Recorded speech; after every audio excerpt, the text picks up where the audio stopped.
When the lockdown started, I bought some woodworking tools. My son asked me to make him a can crusher.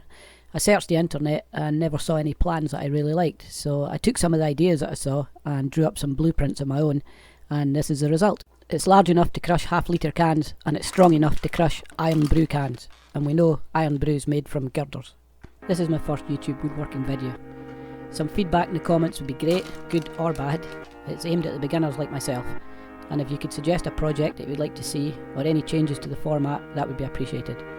Please remember to wear all your protective gear. I'm still learning. You can let me know what I'm doing wrong in the comments. The first thing I did was cut the back out of 18mm ply.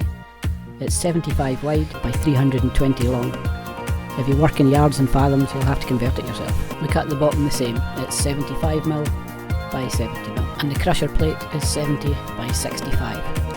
And the two sides are 85 by 320. I used a stop block attached to the bench so that the two sides were exactly the same length. With all the plywood cut, we start to prepare the sides. First we measure 70 by 70 down and we draw an arc. We cut them both just outside the line with a bandsaw or a jigsaw, and then we use a sander to tidy the edge and take it down to the line. We make a mark at the rounded over end, 60mm down and 45mm in, and we drill this with an 8mm drill. My new router table doesn't have a fence yet, so I used a spirit level clamp to the table.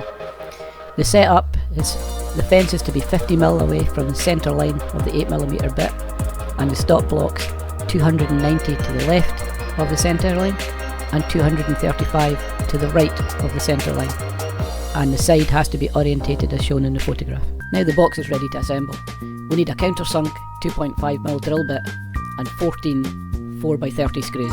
We now want to rip a bit of wood 40mm wide and at least 35mm thick, and if it's 845mm long, it'll do the remainder of the project. We cut the plunger at 160mm and then we rip it so that it's 40mm by 30mm. We drill a hole 20mm down, 20mm in on the plunger with an 8mm drill bit on the 40mm wide side. We then cut the two levers at 220mm.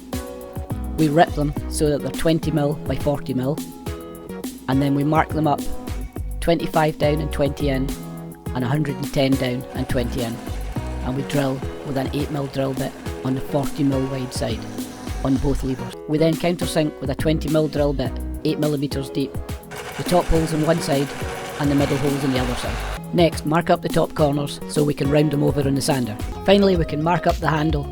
It's 40mm wide by 35mm thick. We want a 45° angle at one end, a 30° angle at the other end, and the total length to be 225mm. Now we attach the arms to the base with two 40mm bolts, two lock nuts and four M8 washers.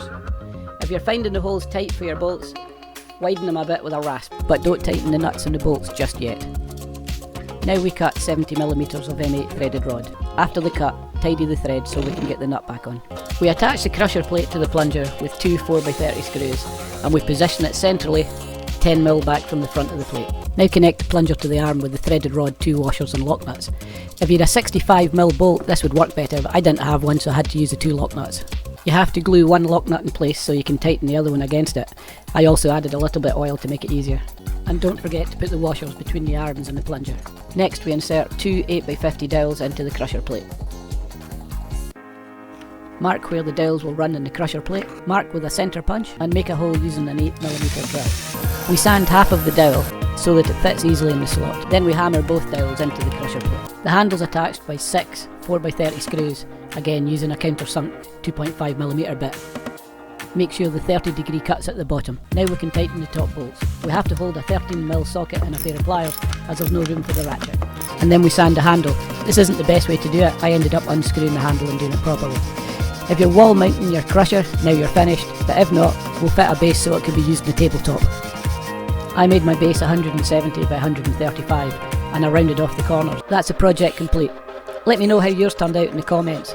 My next video is going to be on how I made a cardboard and sawdust fire brick press. If you want to see that video, click subscribe and you'll get notified when it's out. Hi guys, my name is Volodymyr and this is my channel. Thanks for watching. To subscribe to my channel. I will be grateful for the donation.